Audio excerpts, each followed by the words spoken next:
Happy Mother's Day. And on this Mother's Day, Gayle is going to be giving you today's message. If you don't know, Gayle is our worship leader and music director. And some people may be wondering, Pastor, why would Gayle be giving the sermon? That's your job. You get paid to give the sermon. And there's some truth to that I get paid to deliver messages and prepare sermons. But biblically, the primary role of the pastor is to empower people in ministry. So you're going to be seeing more of this, me empowering people in ministry. A lot of it will probably happen behind the scenes as I mentor and help people find mentoring and give people the ability to deliver and prepare messages and stuff like that. So, I've been at the church 12 and a half years, and this is something that God is leading me to emphasize. And Gayle had said that she has a message that she would like to give some time. Mother's Day would be a perfect time. So I hope that you enjoy Gayle's message, and I hope that you find that you miss nothing by me not preaching. Our church will be stronger as other people come and give messages.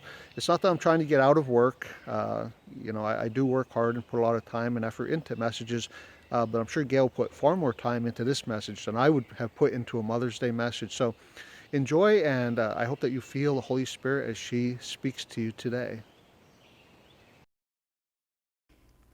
I wanted to take a minute to apologize in advance for some of the audio in today's message.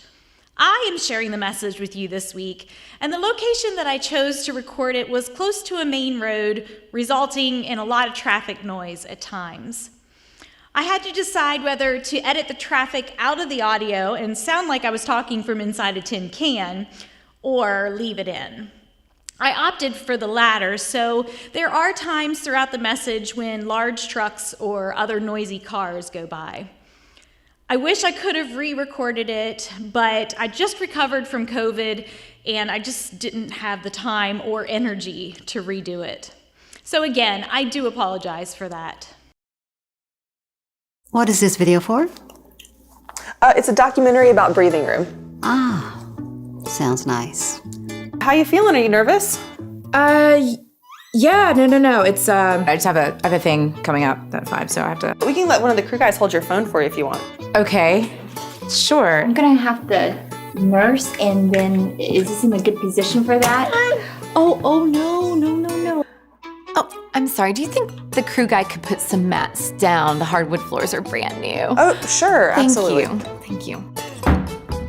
We'll just go ahead and ask you some questions and just... Okay, they're ready. Okay. So, is there an area of your life where you need some breathing room? We bought our dream home last year. This is it, but it came with a lot of things, like a huge yard, which is great, but we also have to perfectly maintain it or we get hate mail from HOA, which also has huge monthly fees, but we love it here. This is exactly what we wanted. Exactly. I have a relationship that could use some breathing room. Could you be more specific? Anna! My mom moved in with us.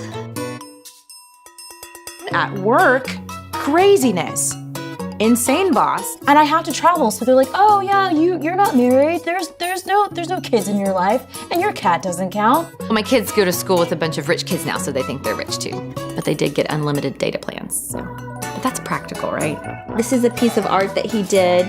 Eli, what do you call this? This is some Stegosaurus. It's a $3,000 couch. My mom can't drive anymore. I have to drive her everywhere. Oh, that car's pulling out. Oh, the light's gonna turn red soon. I'm not married. I know, Mother. Don't you think it's unfair how many dating apps I have to go through to find a guy and his profile is just him of hugging a tiger? You ever pee with somebody staring at you the entire time? I just got a new minivan. If I'm gonna drive them all over creation here in 2 with tournaments all over, I need some heated seats and satellite radio. And then you have to eat on the way. It's just, all that money just adds up. I'm just trying to keep up. Take the conference call, take the client out to dinner, take the client out to lunch, take the client to the bathroom while you're going to the bathroom. I just don't even look at the numbers. Transfer from savings. It's kind of like driving your car towards a brick wall while blindfolded. When are we going to hit? And so, what did that hit? Whoa. Anna! Mommy needs to ride to Costco. Do you hear me? Mom, remember the video? Oh my gosh, one of the guys is calling me right now. I'll just press reject. What was the question? Who's ready for a nap? You? Yeah, it's never nap time. Never nap time. Don't use any of this, okay? Does anybody want wine? Do I take this thing with me? What do you think breathing room would feel like? Breathing room would feel like...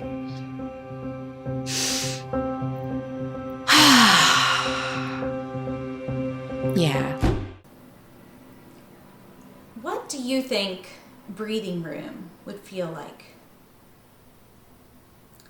If someone asked me that question, I think my first thought would be to take a nice deep breath, just as she did in the video. Man, that feels so good to do. But if you think about that question even more, are there any other thoughts or responses that you might have? The video that you just saw was the bumper video for an online app called Breathing Room. The app is a companion for a 28-day devotional book written for women by Sandra Stanley. Ladies, I'm going to talk about an opportunity to gather for a small group study based on this devotional at the end of my message. But men, I don't want you to think that there's nothing useful for you in this message. Now, I chose to share this message on Mother's Day because I know what it's like to struggle with finding breathing room as a mother. But we all need to have breathing room in our lives. Every single one of us. Breathing room is when your schedule isn't so jam-packed that you're stressed out. Breathing room is when you don't spend every penny of your paycheck. Breathing room is when you're not so overwhelmed and emotionally spent that you could lash out at your spouse or your kids at any moment. It's amazing how a lack of breathing room can make you feel.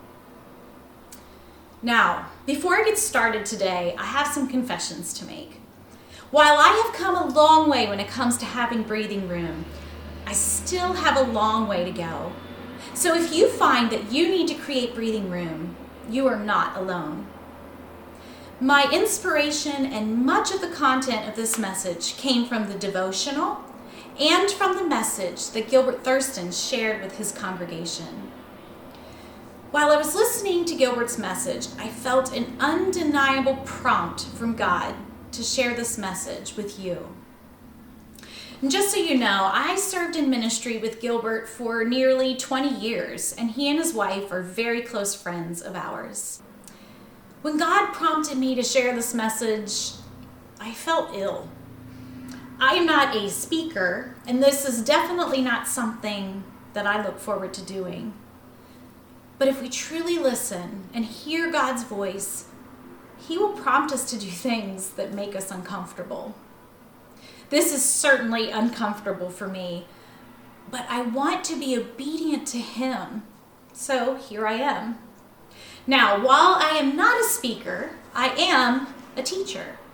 I've taught in different capacities for over 20 years. My students were just a lot smaller than you. As a teacher, and as someone with ADD, I believe that the best way to retain information is when we engage our brain in as many ways as possible. Now, I'm not going to have you dancing and singing, but I have created message notes with fill-in-the-blank opportunities to keep your mind focused. I've also included some life application questions to help you tune in to what the Holy Spirit may be prompting you to do next. You can access all of this from the link in our digital bulletin or by scanning the QR code on the screen with your mobile device. At the end of the message, you can download a PDF or email the notes to yourself.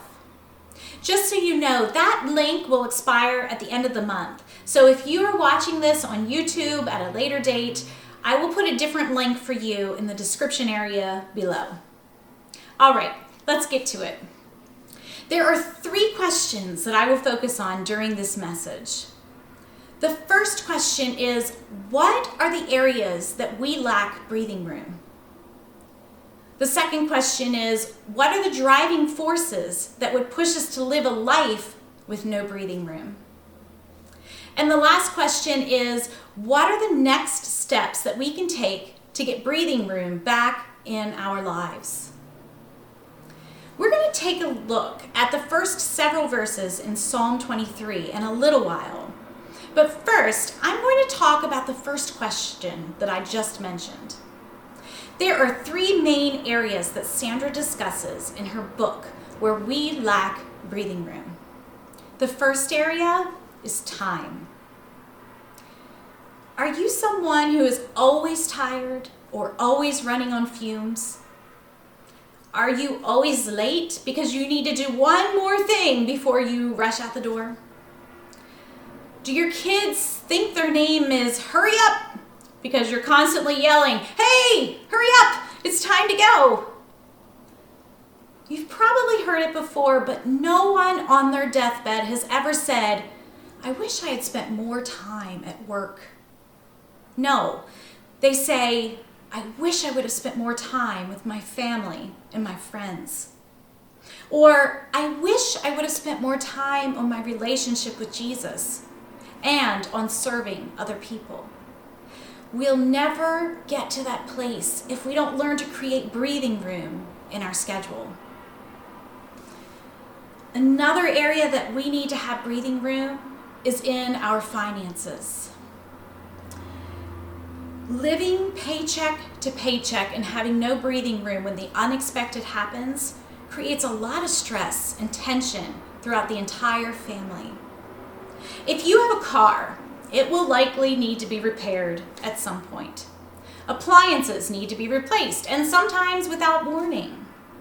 Summer hits and you realize that your central air unit has stopped working.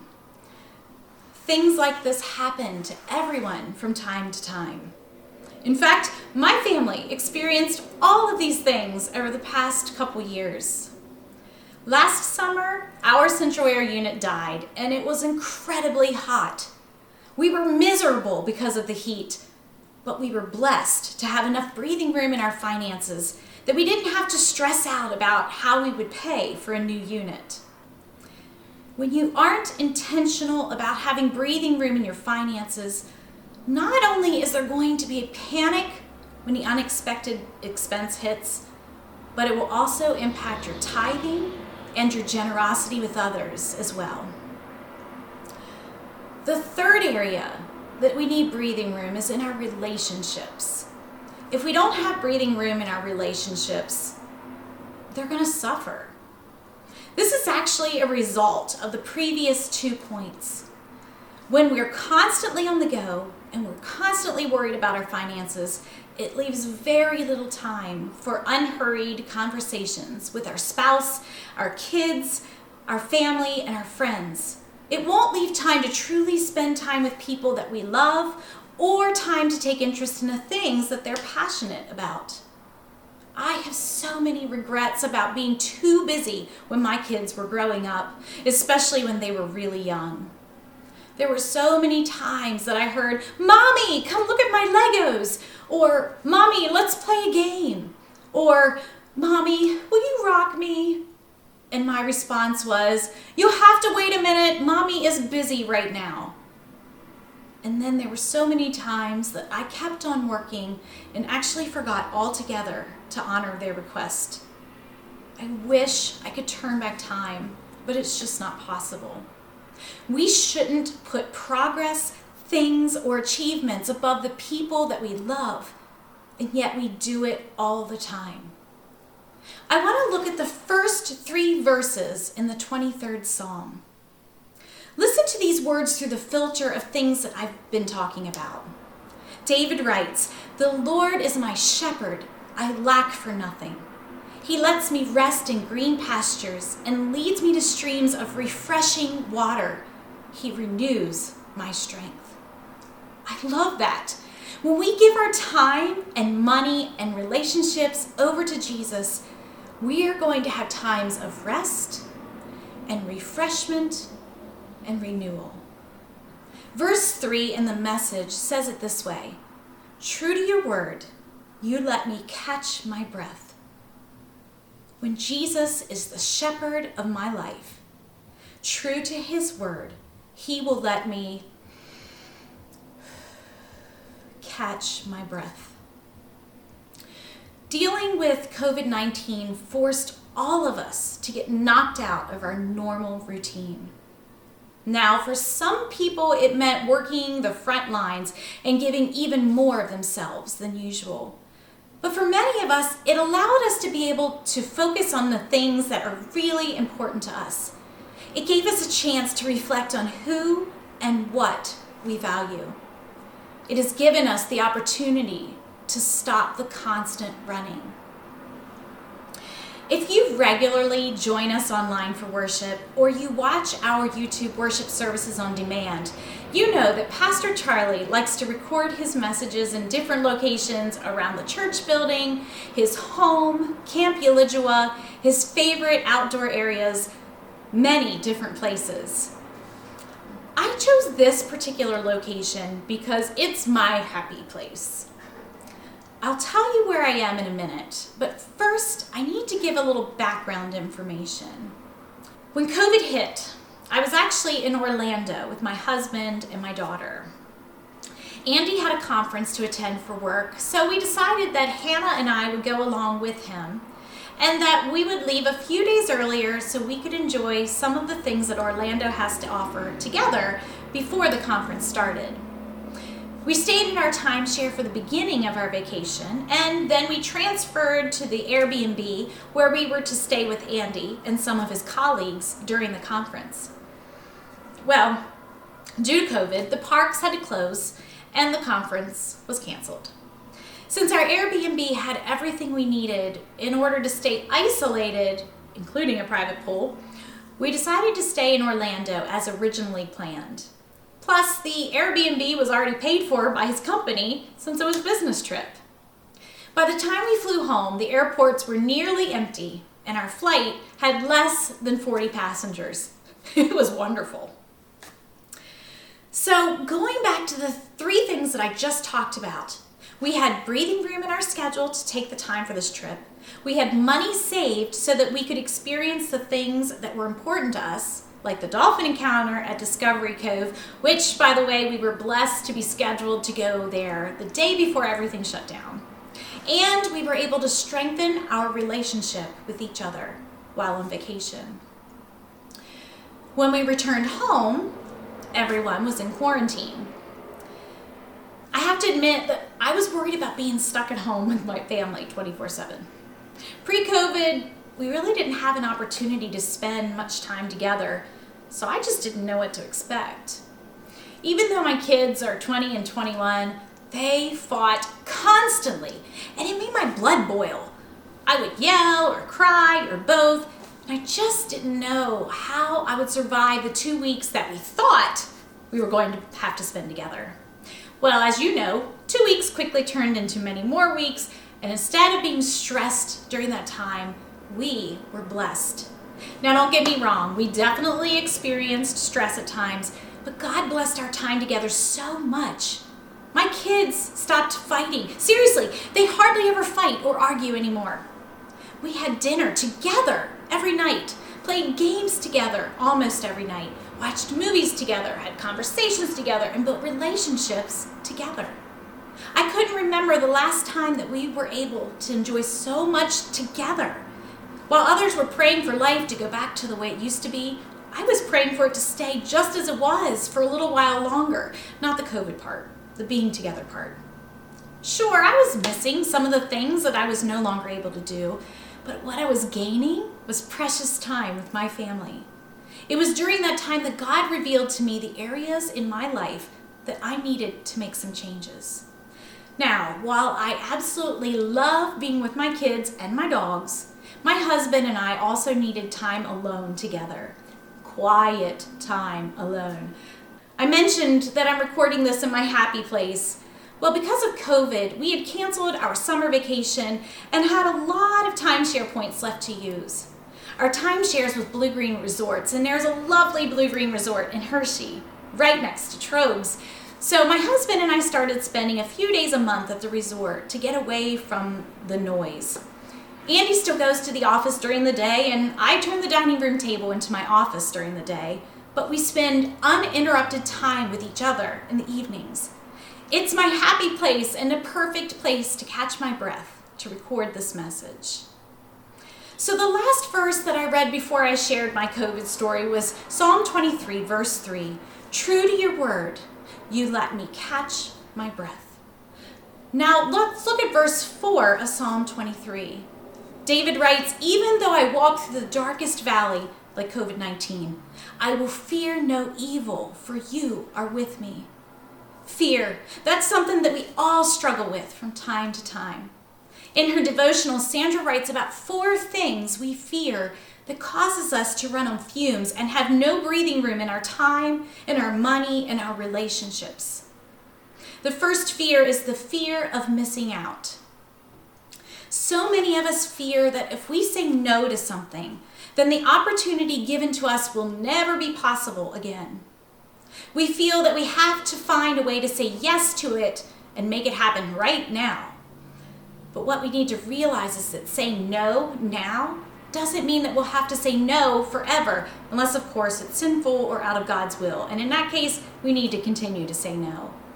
Sometimes there will be seasons in our life where it is better to learn to say no now so that we can maintain breathing room in our life and be able to give our time and energy to the things that are important right now. But we're so afraid of missing out that we keep jamming more and more stuff into our lives and onto our calendars and onto our credit cards. And then we wonder, why am I so tired? Why am I always broke?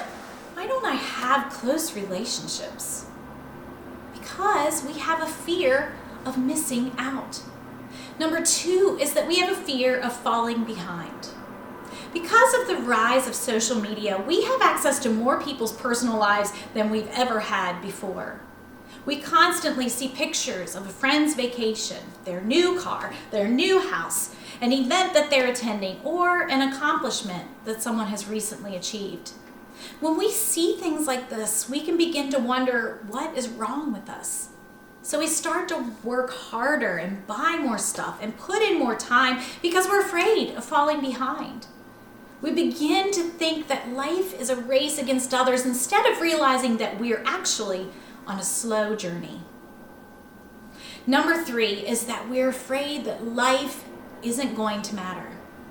If you're a parent of young children, especially a stay-at-home mom or dad of young children, you may feel that your life only amounts to changing diapers, wiping runny noses, and cleaning up mess after mess after mess. If your children are school-aged, then you may feel like you're constantly driving your kids here, there, and everywhere. Not too long ago, you had to figure out how to balance all that you used to do while homeschooling your kids because schools were shut down due to COVID. I thank God that I didn't have to go through all of that. And I even had experience with a child learning at home because my son graduated from Commonwealth Charter Academy. The difference for us is that we made a choice for him to attend cyber school and were prepared for the ways that it would impact our lives. Plus, CCA was designed for learning to be done at home. The only learning curve and adjustment to this was on our end. However, being thrown into all that as a parent during COVID without warning was a nightmare. I saw it. I experienced it through friends and family. I read about it on Facebook. I was also extremely thankful that I was no longer teaching. I had to learn a lot of new skills when COVID hit, but I still think it would have been harder for me as a teacher than it was as a music director and now video editor. All of the day-to-day stuff associated with raising a family can make life feel like Groundhog Day. It's been a long time, but I've been there.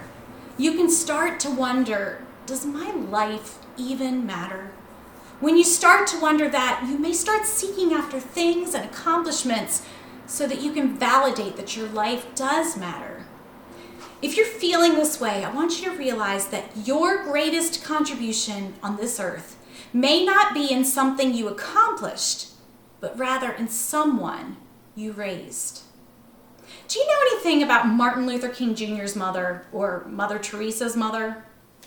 I don't. but we know the impact that their children had on the world. So again, your greatest contribution on this earth may not be in something you accomplished, but rather in someone you raised. Your life will feel boring and mundane from time to time, but your life matters. You were created by God for a reason, and He's not finished with you yet. The fourth fear is that we have a fear of disappointing others. How often do we sacrifice our time with the people who should be getting all of our time because we're afraid of disappointing the people who shouldn't be getting all of our time? I have been guilty of this for nearly my entire adult life, and it's a horrible trade. Why do we shortchange our time with the people that we're closest to for the people that we're not closest to? Many of us, including myself, do it because we don't want to let anybody down. It may be admirable, but the people that we're actually letting down is our spouse, our kids, our family, and our close friends. Not only do we have these fears for ourselves, but we have these fears for our own children. We don't want them to miss out or fall behind others. We don't want them to feel like they don't matter, and we don't want them to disappoint others. So what do? We enroll them in sports and dance and gymnastics and music lessons, which, by the way, I'm a huge advocate for, and just anything and everything to help them find their purpose in life. While there's nothing wrong in these things, we need to stop and think about the impact they could have on the lives of our children.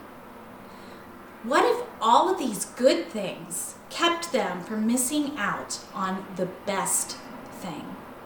What if they're so busy keeping up with the extra activities that they miss out on creating a relationship with you? Or more importantly, a relationship with Jesus. I can honestly say that my brothers and I did not miss out on having a relationship with my family or with Jesus. Although I wasn't thankful when I was growing up, I am so thankful now as I look back on the decisions that my parents made. So I'll tell you a little bit about my childhood, and I'll try to do it quickly. I grew up on a dairy farm. If you know anything about dairy farming, you may understand that farmers don't get holidays off, and taking vacations isn't easy. In fact, our family vacation every year was 2 days at King's Dominion. We loved roller coasters. I love roller coasters so much that I bribed my own kids with money to ride them until they decided that they loved them as well. The older I get, the harder it is for me to ride without suffering head and body aches, but I still do it. Anyway, back to farming. Dairy farmers have to milk cows twice a day, and they have various chores throughout the day when they're not milking. In the summer, my dad, my grandfather, and my brothers spent many additional hours baling hay and straw and storing it in the barn. I actually enjoyed doing that, but my allergies made it nearly impossible for me to help. Andy and I were high school sweethearts, so he spent a lot of time helping out with those chores as well. While they were doing that, I was in the house cooking and cleaning. Sorry. I was afraid there was going to be a lightning strike. That is not what I was doing. I was likely sleeping, reading a book, or playing Monopoly or Uno, all by myself. In terms of activities, each of my brothers played t-ball for 1 year, and I took piano lessons for 10 years. We all took a few sessions of swimming lessons. We were all involved in concert and marching band, show choir, church activities, and 4-H, but that was the extent of our activities that were not part of the farming life.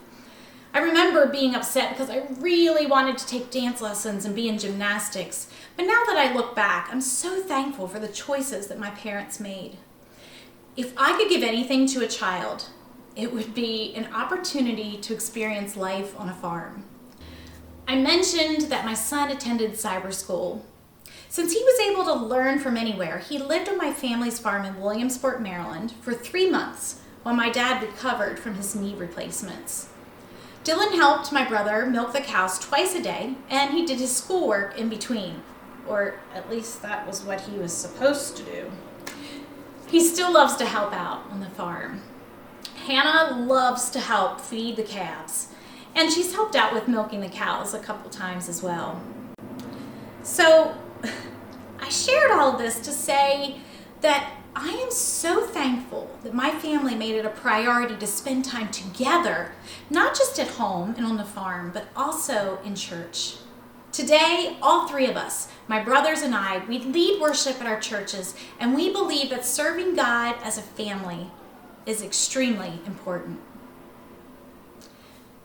Most kids don't need more things to do. They want more quality time with you.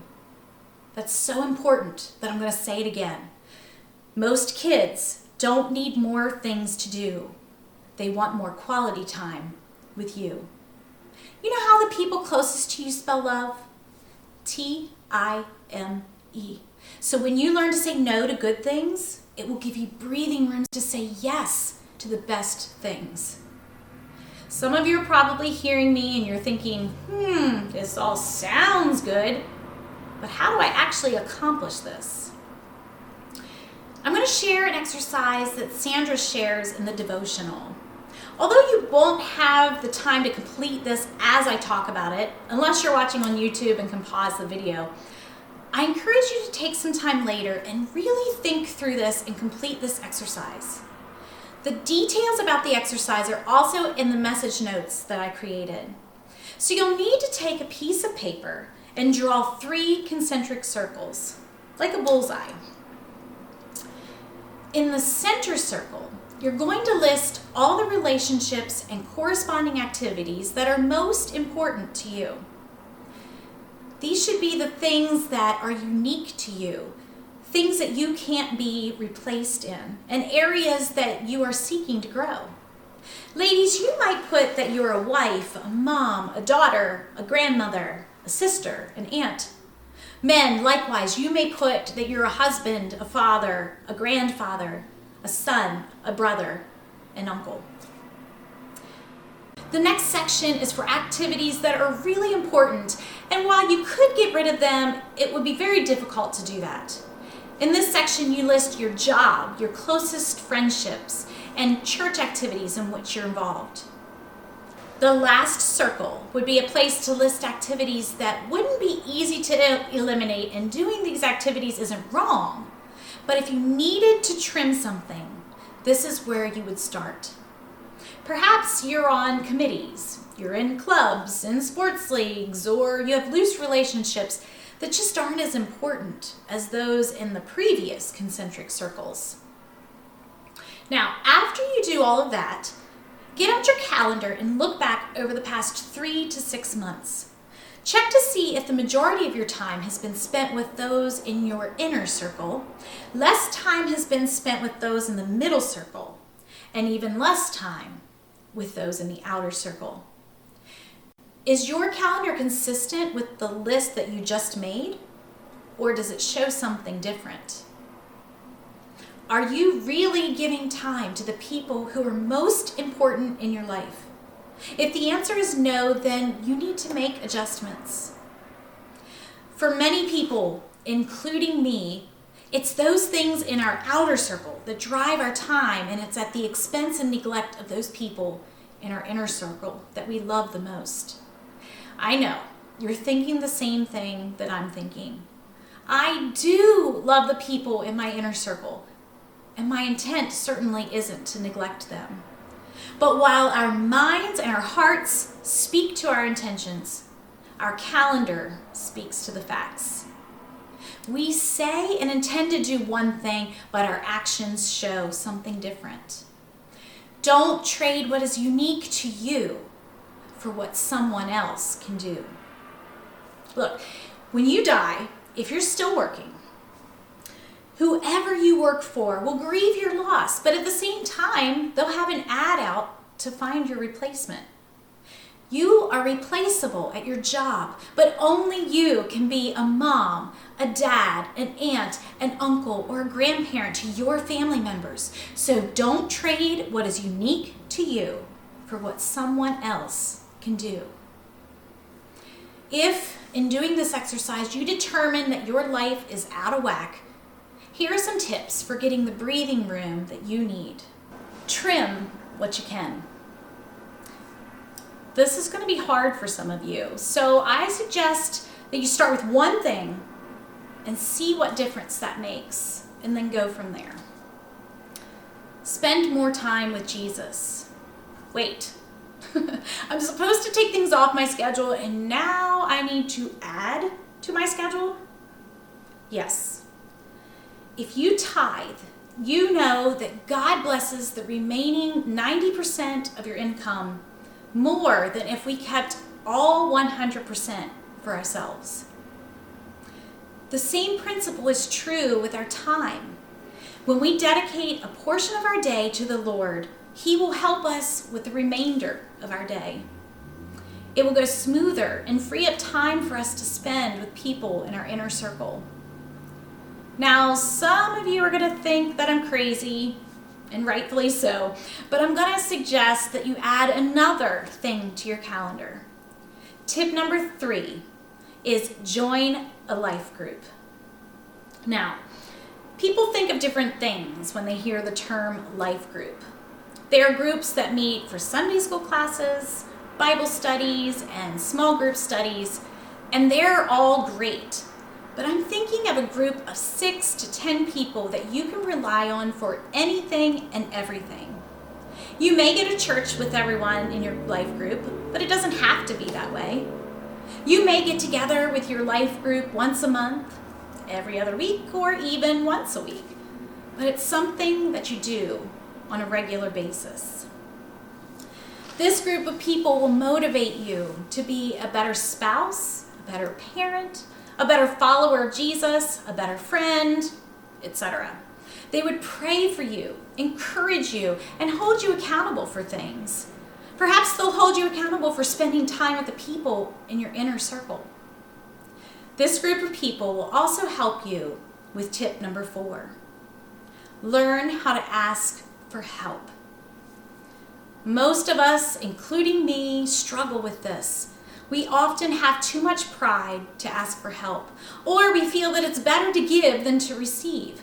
That part is absolutely true, but Jesus didn't say that it's wrong to receive. He just said that it's better to give than to receive. But there are certain seasons in our lives where we just need to suck up our pride and ask for help. That's where a life group is helpful. When you're experiencing life deeply with a group of people, it's much easier to share that you need help. Or they may even recognize it on their own and they would love to pitch in and help you. But you have to be willing to ask. So as we wrap up today, I want to encourage you to take the time to complete the activity and figure out your inner, center, and outer circles.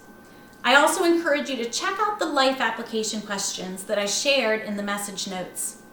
Take some time to think through them on your own, but I also encourage you to discuss them with your family or some friends. And again, I want to wish a happy Mother's Day to all of the moms. While I truly hope that everyone got something out of this message, I want to share something in particular with the ladies right now. This isn't just for the moms, it's for any of the ladies. I mentioned that the information that I shared today came from the 28-day devotional by Sandra Stanley called Breathing Room. If you are interested in digging deeper into each of the points that I shared today, and you truly want to create the breathing room in your life that you need right now, then I encourage you to join me for a 5-week small group study. It will begin on Tuesday evening, June 1st, and will continue each Tuesday through the end of June. This will be offered primarily on Zoom, but there could be an opportunity to meet in person for some of the lessons as well. If you would like to join the small group, please use the link in the digital bulletin or the link provided in the description area of the YouTube video. You may also email me directly. I really look forward to spending some time with some of you and learning together how we can create more breathing room Thank you so much for joining me today. And I just want to close in prayer together. Father, thank you for the opportunity to be together online today. I pray that your Spirit continues to prompt each person to create the breathing room that is necessary to be able to spend time on the things that are truly important. Being in your presence is something that we need more than anything. Thank you for sending your Spirit to live inside us and to guide us each and every day. For it is in your Spirit that we find liberty and freedom, and we are so grateful for that. We love you, Lord. Amen.